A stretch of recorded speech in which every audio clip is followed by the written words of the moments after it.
Hey guys, my name's Justin, and today I'm here to talk to you about disease. When I was a kid, real little, in the summers, my grandma would watch me, and we would play restaurant. It was like make believe, I had a big imagination, and I would just describe to her, what it looked like and what the chairs looked like or what kind of chairs we used, and I'd make up menus, and it was really important to us. It was like our thing.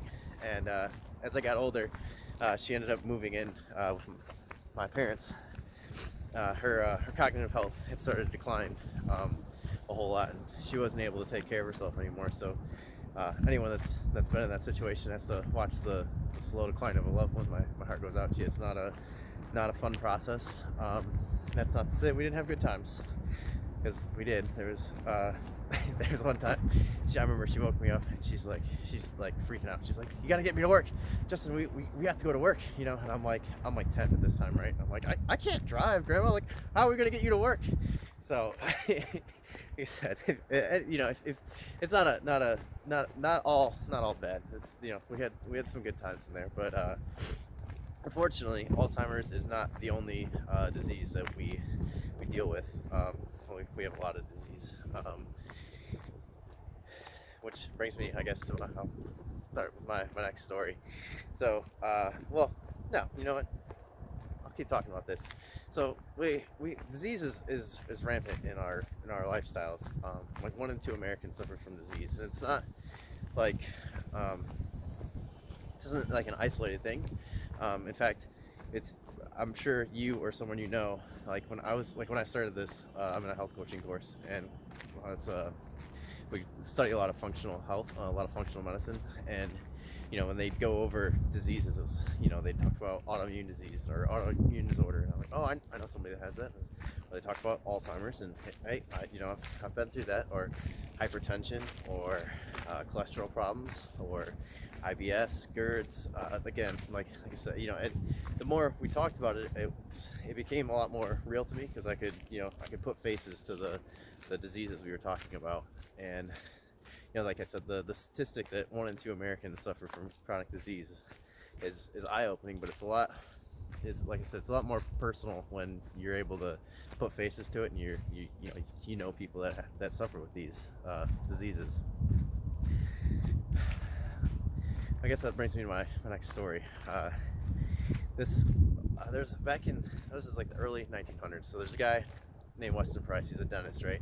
And he's got his new dentistry business up and running, and he wants to show people how important dentistry is. So he goes off to the Amazon to study indigenous tribes, and his goal here was to take pictures and show people how bad your dental health is if you don't take care of it, if you don't go to the dentist. And to his dismay, all of their mouths were perfect. Like they had great smiles, they had great teeth, they're great alignment. They didn't have any issues. And luckily for all of us, instead of just giving up and going home and being upset or falsifying some documents, he studies it more. He wants to know more. He wants to understand this. He wants to figure out why this is happening. So he learns. Well, after years, he develops this theory that it's because of their diet and lifestyle that their dental health is so good. And we now know, due to technology, that yes, it is the crowding of teeth and the narrowing of the mouth is nutrient deficiency in adolescence. But that wasn't the only thing he discovered. As time went on, he discovered that they have no disease really at all. These people are living well into their 80s, healthy lives, still active. Like when they're passing away, they're passing away peacefully in their sleep. Compare that to my grandma, for instance, or you compare that to most people later in life. Our quality of life really declines.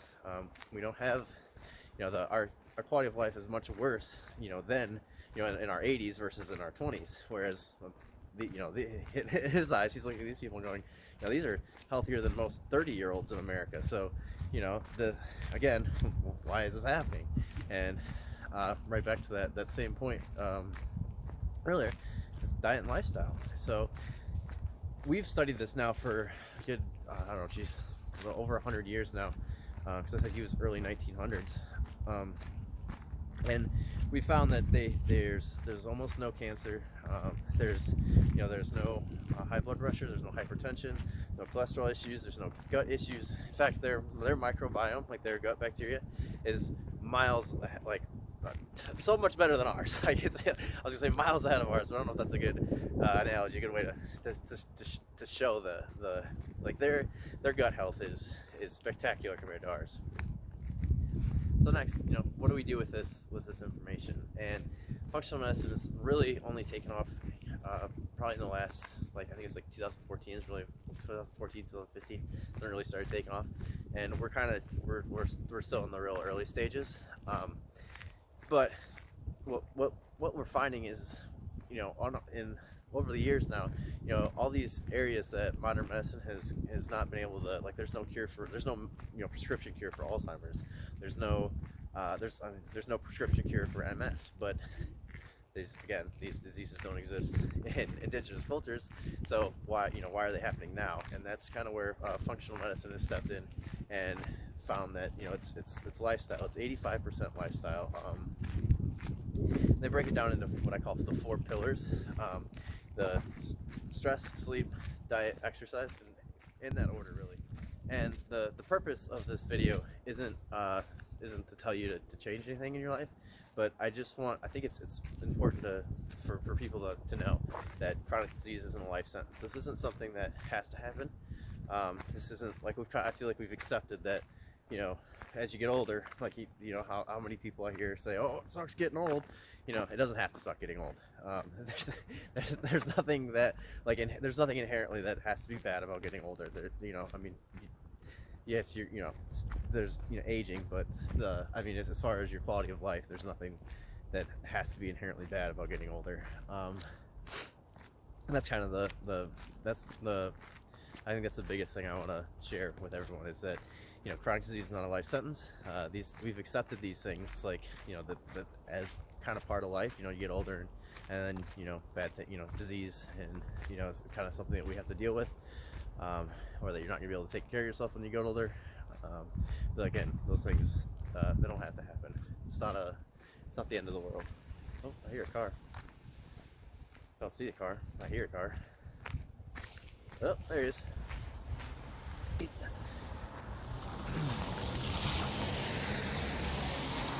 So those 4 pillars I was talking about: stress, sleep, diet, exercise. I'm going to cover that super quick. Stress management techniques. I got a whole list of them, but really any stress management practice that you use, as long as you do it consistently, seems to have a good effect. Like you can do literally anything from yoga to Tai Chi, meditation, mindfulness. There's literally loads of them. I'll make sure to post a link so you have access to that information. Sleep, practicing good sleep hygiene, make sure you're getting enough sleep.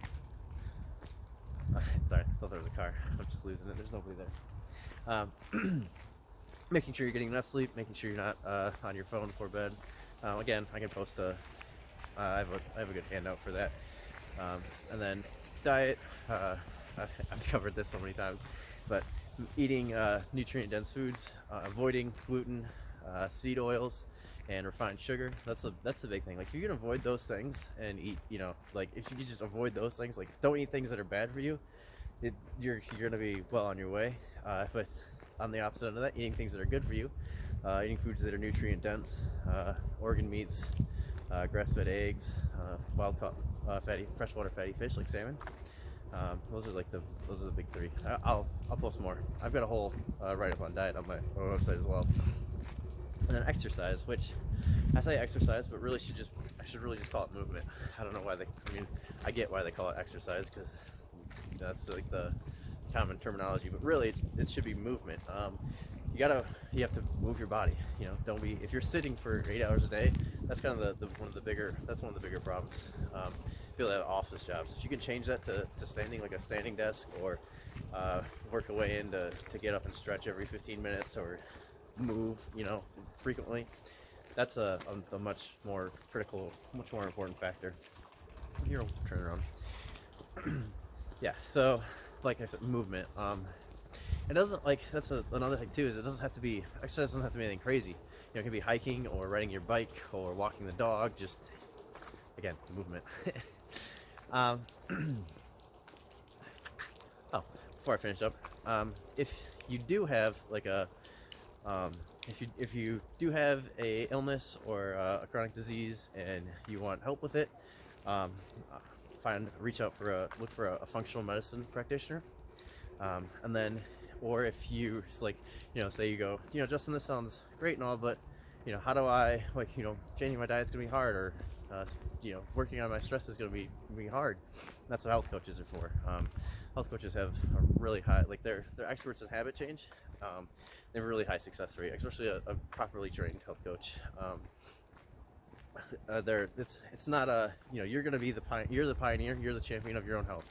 You're gonna take your health in your own hands, but health coaches are there to help you. Kind of walk you through it. I think that's it. Hope you guys enjoyed this video. Take care. I love you. See you next time.